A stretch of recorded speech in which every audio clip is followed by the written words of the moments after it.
Hey, you want ChatGPT to write the whole thing for you? No problem. But if you ever just use ChatGPT for your content, then you're not going to go anywhere. Funnel Visionaries. Hello and welcome to another episode of Funnel Visionaries, where we talk a whole lot of realness about the customer journey. In today's episode, I'm joined by the strongly opinionated Liza Mischel, Head of Marketing at Retrain AI. And today we learn how to be human, but more importantly, how to use coffee and AI to foster the relationship between marketing and sales. It's an exciting one, so let's dive in. Liza, welcome to Funnel Visionaries. Thank you so much for joining me all the way across the pond. How are you doing today? I'm good. Thank you for having me. I'm powered by coffee, so I should be perky and happy for the rest of this session. But then after, when I crash, my husband will get the wrong.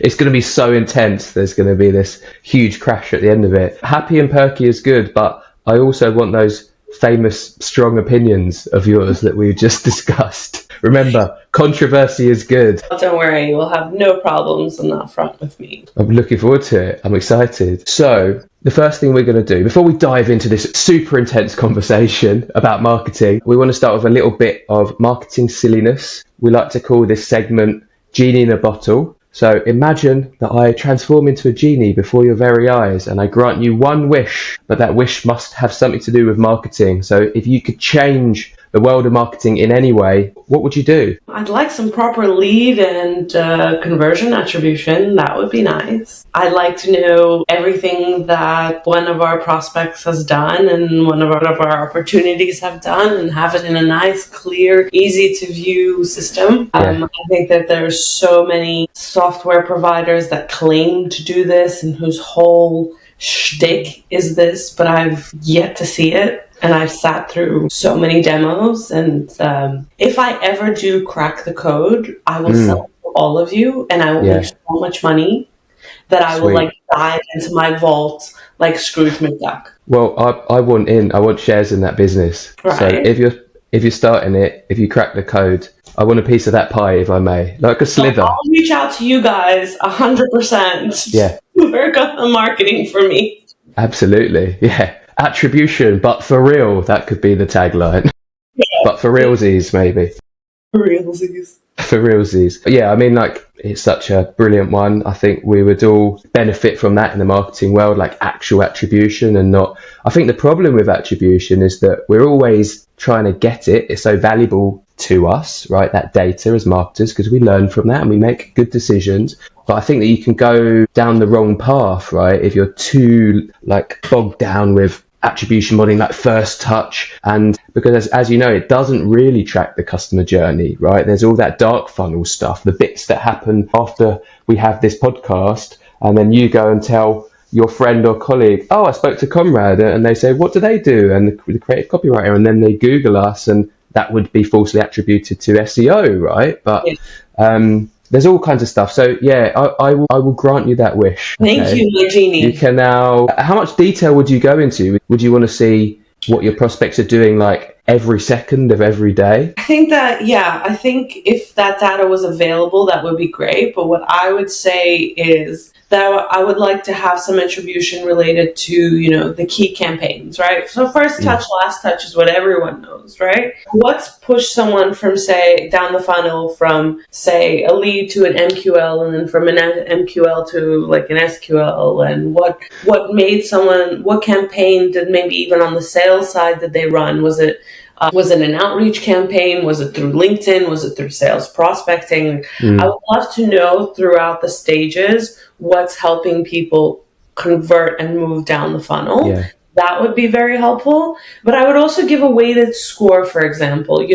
If you're doing, where does this come into play, in my opinion, is if you are doing a webinar and you've brought in a very expensive speaker. Let's just say you spent $10,000 on this webinar. You've brought in 2 different really big speakers. We're not even talking about how much time your team has put into putting this production out there. But that someone who watched that webinar, maybe I want to give a weight attribution weight to that. Attach and say, okay, this person ended up converting, and we're going to say that 20% of the reason as to why they converted is related to this webinar, and say, okay, the ROI on spending 10,000 has been this much because we've converted 6 leads at $80,000 each, and then we're taking 20% of that and attributing it to that campaign. That's where I think it becomes more helpful for marketers and explaining our ROI.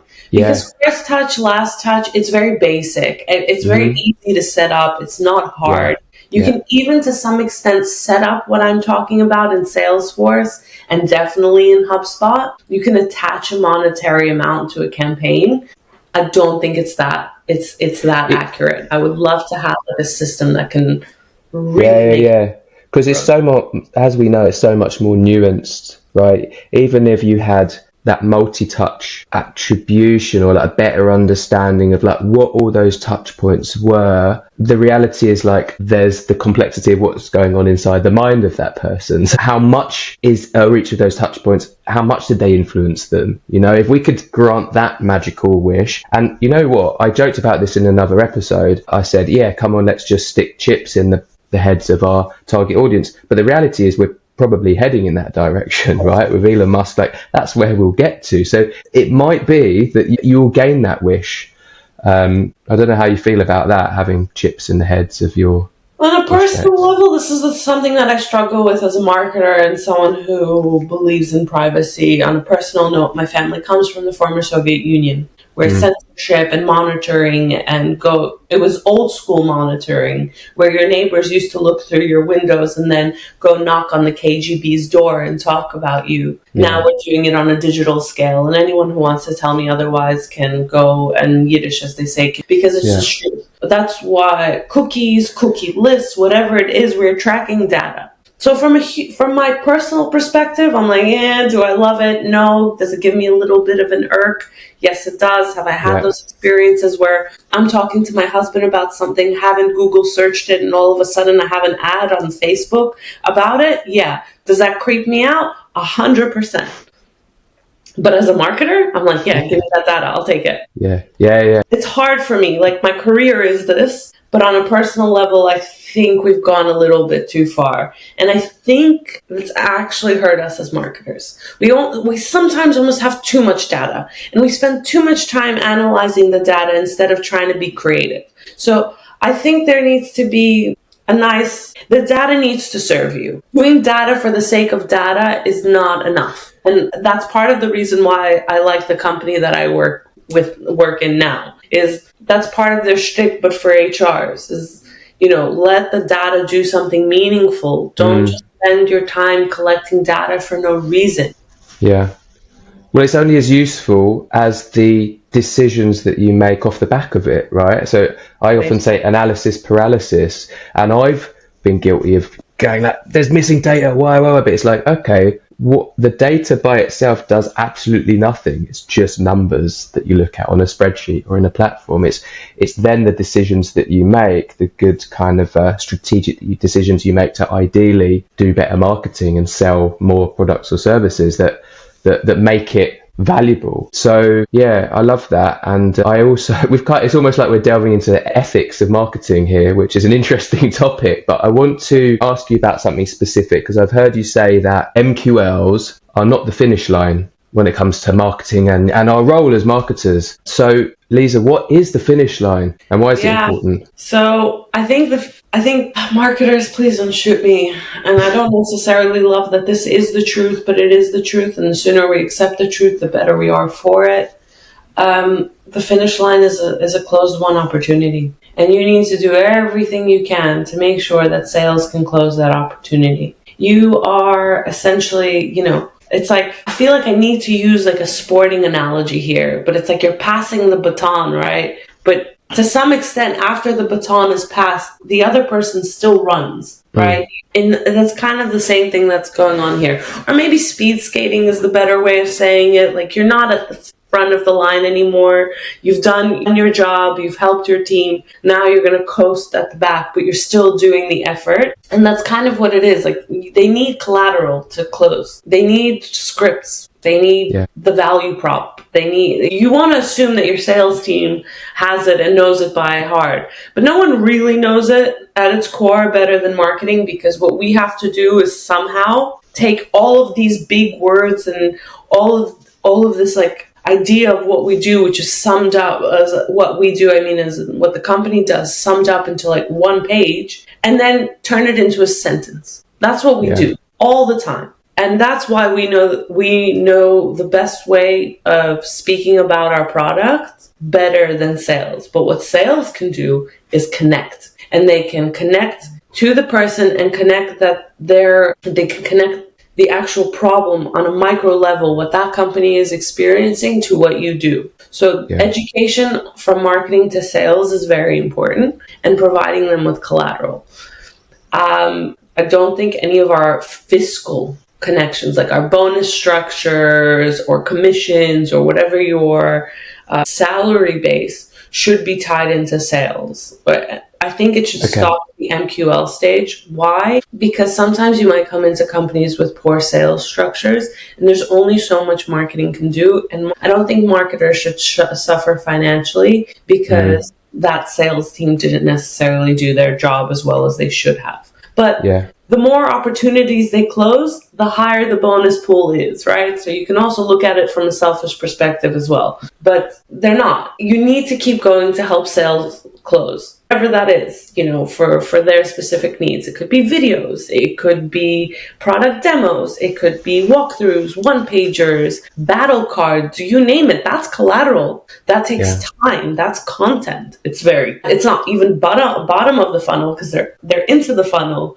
It's like, I don't know. I think you guys call it after funnel content. Yeah, we like to say AFFU, after funnel. For us, that's like post sale. So once they've closed. So I would say it's like real bottom of the funnel. And you know what? I think lots of, in my opinion, very valid points there. And that education piece, I think, should really go both ways as well, right? Because as you said, there's so much that marketing knows as to what's brought those prospects in, right? What wording, what messaging has kind of grabbed their attention, which is almost like the first goal, isn't it? And then gripped it, and then engaged, nurtured, moved them down that funnel towards the salesperson. But as you said, that what they have is, and I love that it's for them, it's like that connection, and it's kind of then at that point it gets really personalized, right? More personalized than we can ever really go at the marketing level. Like, we try to segment as much as possible, right? But the reality is you're segmenting into kind of different groups via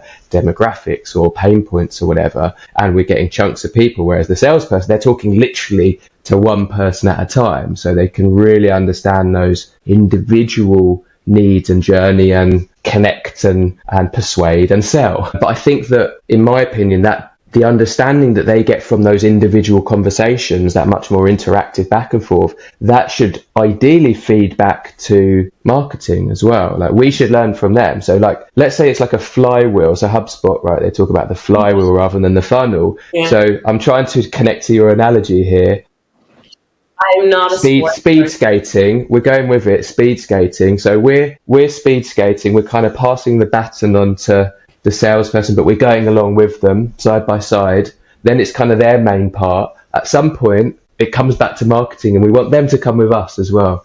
Something like that. Well, it's true, because even after sales is done, right, they go to customer success, and then marketing still participates there, when it comes to customer newsletters and product walkthroughs, and customer success is really good at doing customer success's job, but customer success's job is not content.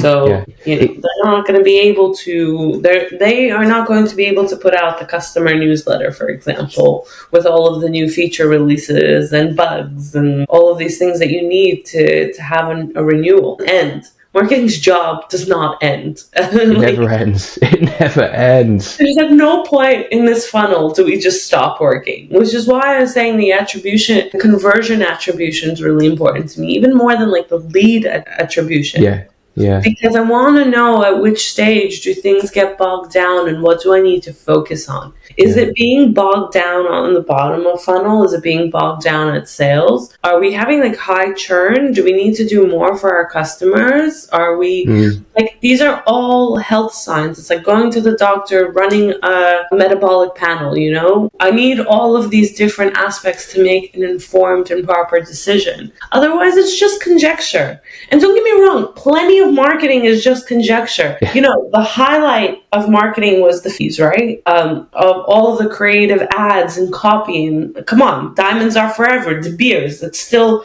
lasting to this day, almost 100 years later. Yeah. What was that? Conjecture. Yeah. And that is what the marketing world is full of. I guess what we're talking about is trying to go a little bit further, a little bit deeper where possible, get the data we can, and look at the entire customer journey. And I love that you just gave another analogy. It's all about analogies today, which was like a health check, right? Where you're looking at the full body, and the doctor would be aiming to kind of find weaknesses essentially, and then focus on those. And I think the reality with marketing, I suppose with most jobs, but we're just talking about marketing here, is that, you know, we have a finite amount of time as marketers and a finite amount of money as well, resources. If we had infinite of both, great, brilliant. If I could grant that wish. Patience. How about What's that? How about a finite amount of patience? Because I think marketers, more than any department, maybe IT,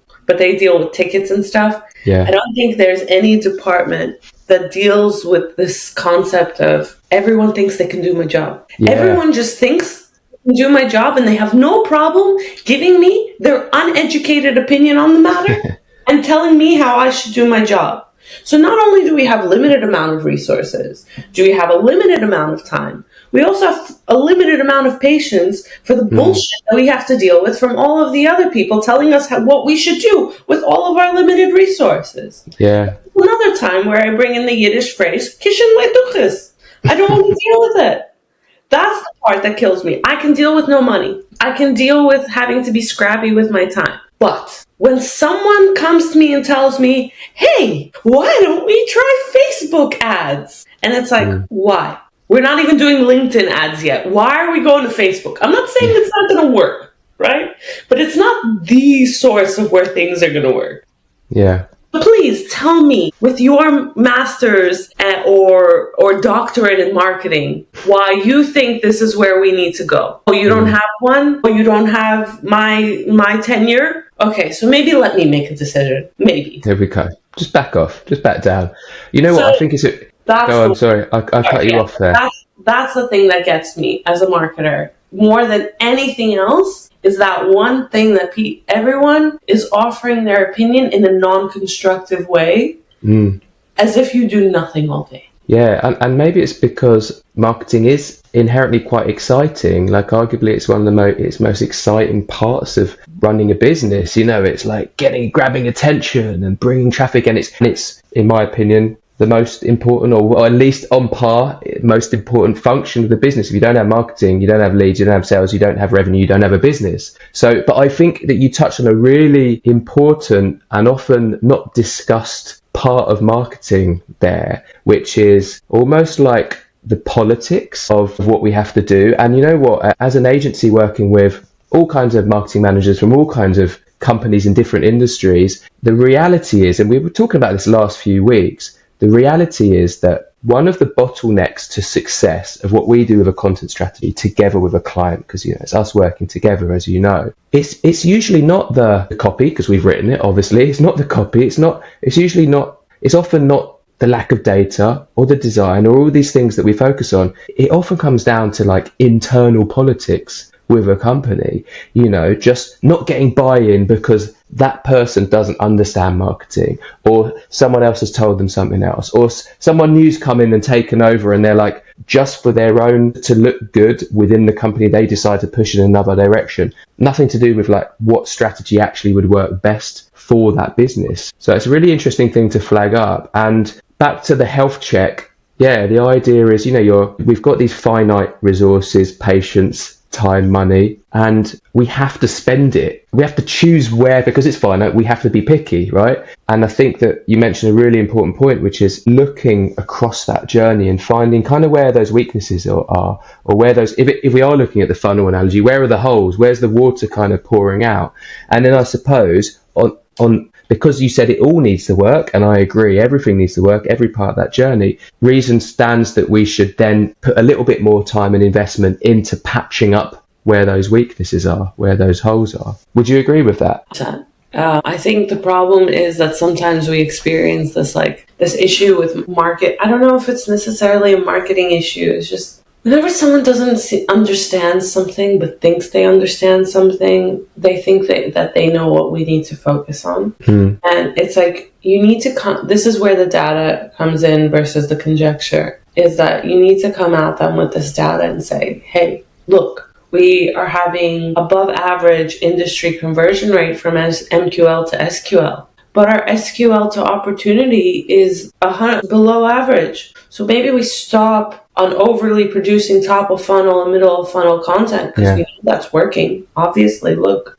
But maybe we need to now work on the bottom of funnel content. And that bottom of funnel content costs a lot more money, costs a lot more time, costs a lot more research. It's not as superficial. It's like diving. The more and more you get, the more harder, or hiking, it's harder to breathe, it's harder to do, it takes more effort. And it's the same concept here. So it's very easy for people who don't understand marketing, but think they do, to say, hey, this is working so great, why not throw more money at it? That's not the right way of doing it, and our experience and our knowledge tells us that, something that they lack. It's complex. It's not a fun time to be a marketer right now, I'll tell you that much.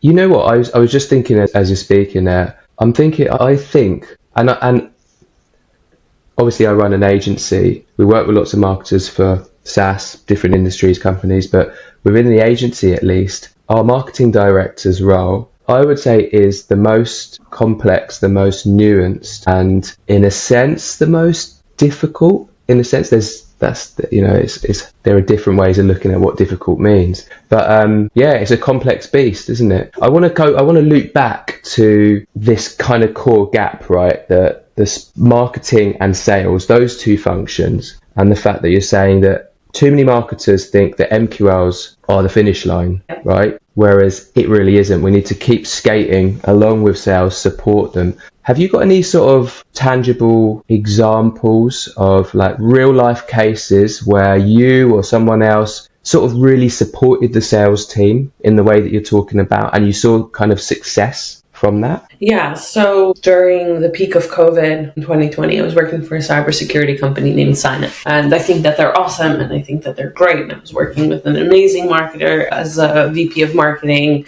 I was a director of marketing, and we had an amazing sales team, really. Like, they were top-notch people, probably one of the best teams I've ever worked with globally. The head in the US was really good, and the head in Europe was really good. And they were just on top of what they were doing. And our channel team was great, like top-notch sales team, right? And we were churning out MQLs like popcorn, at a movie theater. One, it was the market. Two, it was also, we were doing a good job. Like, marketers, pat yourselves on the back when you do a good job. We came up with a great strategy. We were producing a piece of content once a week, high value content once a week. Our PMM was just operating on all cylinders. I don't know how he did it, but he produced, and we just had the process in place to push out so many MQLs. I'm talking about, I think we were at like 500 MQLs every 2 weeks, something like this. But we were noticing that they weren't getting to them and they weren't closing. And we asked them why. And they were like, yeah, our sales outbound is converting better. And I'm like, okay, that normally that is the case, but like, what are the numbers? Again, back to like the diagnostics. They had a good data set up there. So it was very clear to see that, the calls weren't going in the right directions, the ones that were happening. So we asked them like, okay, in our sync that we had regularly, we actually sat down and had a whole sync for this. US, Europe, and us as marketing. Tell us, what do you need? You gave me the genie in a bottle question earlier. We asked them, what's your genie in the bottle? What do you need to make these guys close? They told us two things. which is overarching and will help with everything, is they needed competitor battle cards. It's very hard in the cyberspace. A lot of security, there's a lot of like, can't just like test out a product. It's not so simple, especially when you're dealing with mid to enterprise companies that sell to mid to enterprise. It's hard to get access to that software.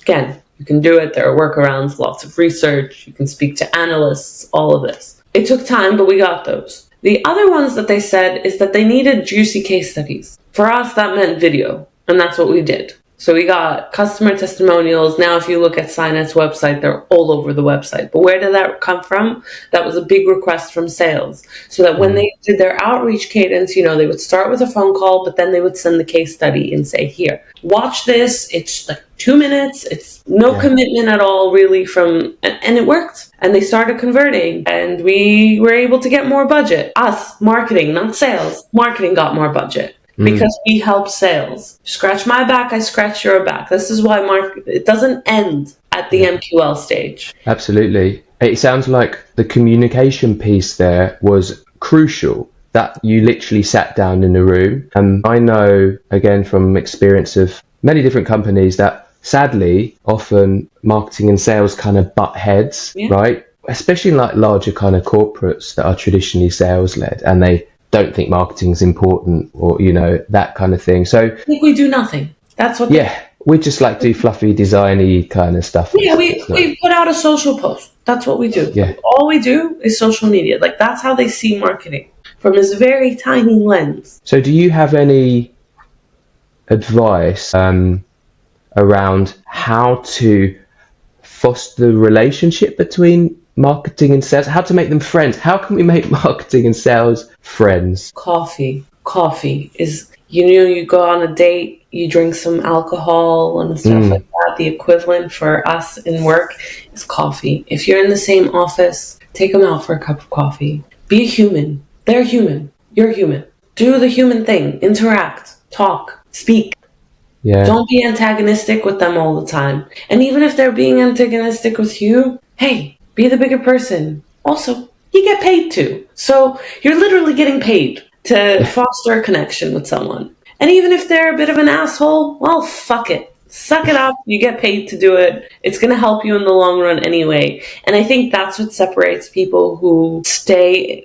And there's some people who choose to do this, and that's fine, who choose to not go past like a manager level or maybe even a director level. If you at any point as a marketer want to get past that, you need to be able to facilitate relationships, not just with sales, with finance, IT. You name a department, we pretty much work with them. Product, any customer success. You need to foster relationships with all of them, but I think sales is the most important thing. And don't just...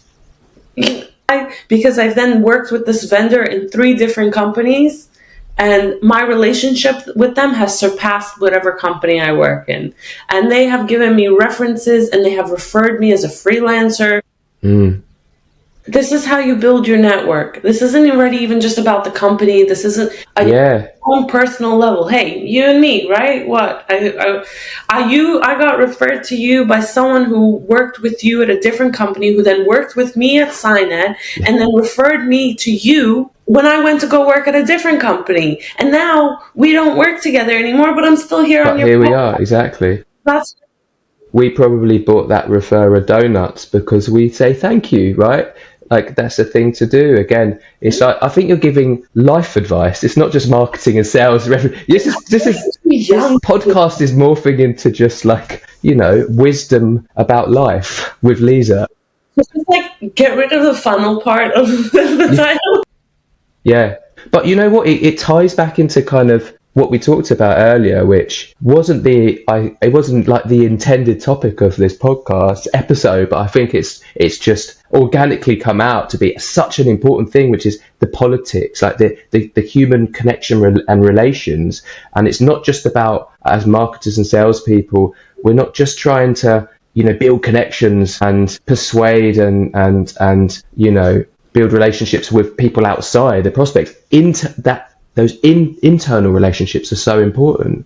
And you've given, like I said, really practical, simple tips there. Take them for coffee. And the other thing was ask them, don't assume. And I sometimes like to say, assumption is the mother of all fuck ups. And recently I found out, because I nicked that quote from somewhere, I was like, that's a famous quote, right? And I was on a panel talk and I researched to find where it came from. Turns out it is from Under Siege 2. Just some random character in Under Siege 2 said that. I'm like, oh, that's quite funny. I said it on the panel talk. You got a laugh. Anyway, the point being, assumptions can lead to kind of errors and mistakes, and also probably don't help with fostering the relationship. You know, talk to them like a human, buy them coffee and go, listen, what do you need? What's going to help you? Such good advice. I'd like to finish on the future. Like, it's always good to talk about the future, and naturally, we can't really talk about the future without talking about AI. I mean, you know, your company itself offers an AI-powered platform, but as we both know, LLMs have made quite a difference to our industry and are revolutionizing things. How do you see the kind of future of, let's say, funnel marketing and the relationship between marketing and sales evolving? Okay, so I have big feelings on this topic. So I'm a big fan of ChatGPT, not for what most people think. I think it's great for content and I use it for content, but if you ever just use ChatGPT for your content, then you're not going to go anywhere. It's great to bounce off ideas. It's great to outline ideas, but the writing still needs to be human. Hey, you want ChatGPT to write the whole thing for you? No problem. Use it as like a rudimentary first draft. Add your own tone, add your own style. There are people who say, you know, ChatGPT can do it. Yeah, it can, but there's human connection. It's not going to have that anytime soon. Yeah.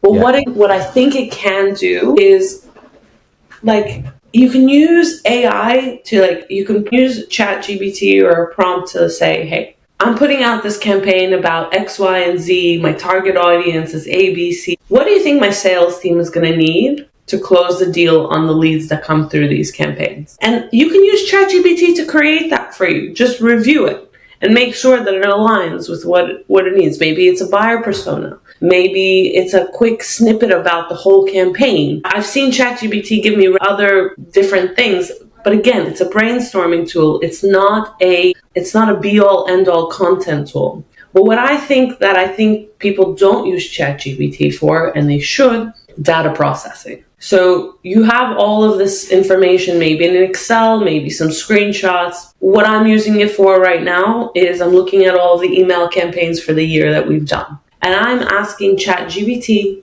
to extrapolate information for me. Which subject lines, what style of subject lines performed well? For example, was it ones with emojis or was it ones that asked a question? And then which content had the best open rate? And I'll give it all of the HTMLs and I'll say, okay, not open rate, which ones had the best click-through rates? And I'll say, can you extrapolate for me what content you think has worked the best? Has it been webinars? Has it been ebooks? Has it been this? Has it been that? What kind of buttons are working? Blue ones, green ones, red ones, ghost buttons, whatever. It can use the HTML and give you that data. And then I ask the question, is there anything else that you would extrapolate from that? Is there anything else that I'm missing here that can be key for me? And it gives me cool information that I don't think about.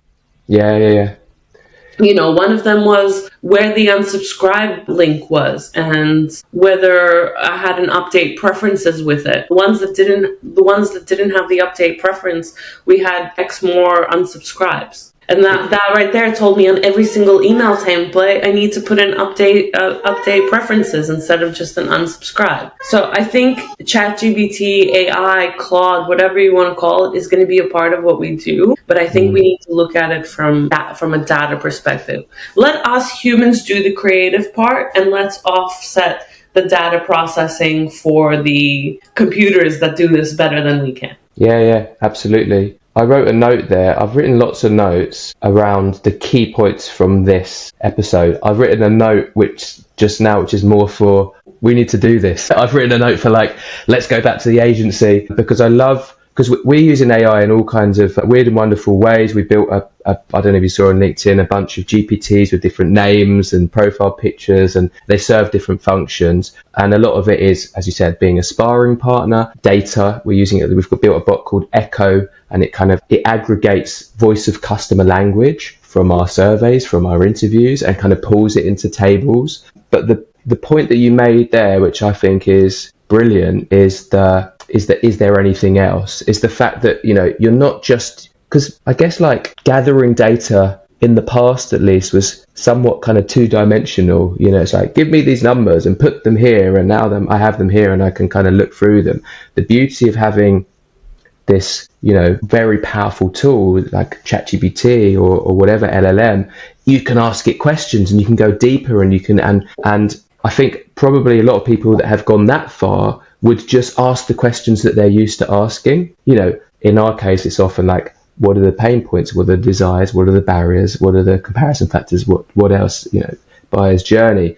But I love the idea of also always in any situation asking, what else would you do? What else could you do? And that could be worked into the process. And that's what I'm just getting ideas now for us. And like when we do use Echo, let's just have that as the final part of the final prompt. Do the work, get what we need, and ask it, what else would you do? What else, and let it kind of use its clever, advanced sort of fake brain. That's probably not the best way of describing it, to give its own input and be a partner in that sort of research. Yeah, so that's the thing that I think GPT that's where things are going. I think everyone was like, content, it can write all for me. But come on, Google algorithms are going to fix that really quickly. It already has. It can detect something's AI. And we see the saturation in LinkedIn with all the clearly AI garbage. I mean, I'm not just saying this because I am the CEO of a copywriting agency, but, you're going to need the extra good kind of human, authentic, creative copywriters to like elevate above the sea of garbage. But thank you. Sorry, I'm going to think one more thing. I think for your own personal thing, if you can train your ChatGPT, it can help you write maybe to a version B draft. But you still need to take it to final. But I don't think it can even do that on a company level. I don't think it can take you to a version B. I think it can give you a rough draft of something to start working on, which again saves you 3 days. But on a personal level, I think it might save you time if you train it properly. You can get it there, but not to final. And I think stop doing that on LinkedIn. It's driving me nuts. I know, and I agree with you. Listen, I'll be honest, and this maybe isn't something I should be admitting.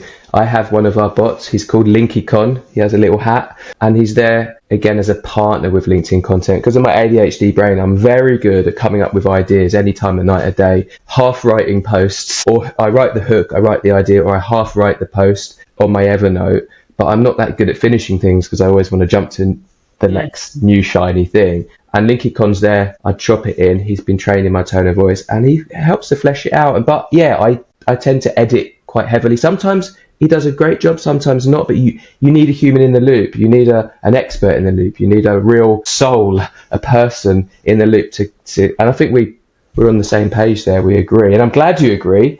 There's still a reason, there's still a need for agencies like us. 100%. Liza, thank you so much. I honestly really, really enjoyed this episode. I think that the name of it will be, I wrote a note here, how to use AI and coffee to foster the relationship between marketing and sales. That's a strong hook, right? AI, coffee. But again, you're given life advice, you're given marketing, sales, revenue driving advice. And above all, it's kind of just how to be human and excel in your marketing career. Yeah, I think how to be human is getting lost on the society as a whole. So I'm very big on it, not just in my work life, but in my personal life as well. I think we need to get off our devices a little bit, interact with people, and go live your lives, people. Well, on that note, I will get off my device. This is the last thing for me to do before the holidays. So I'm going to go live my life. I hope you do too. Thank you. Happy holidays to you. And thank you again so much for joining. I hope you enjoyed it. Thank you so much for having me. It was great.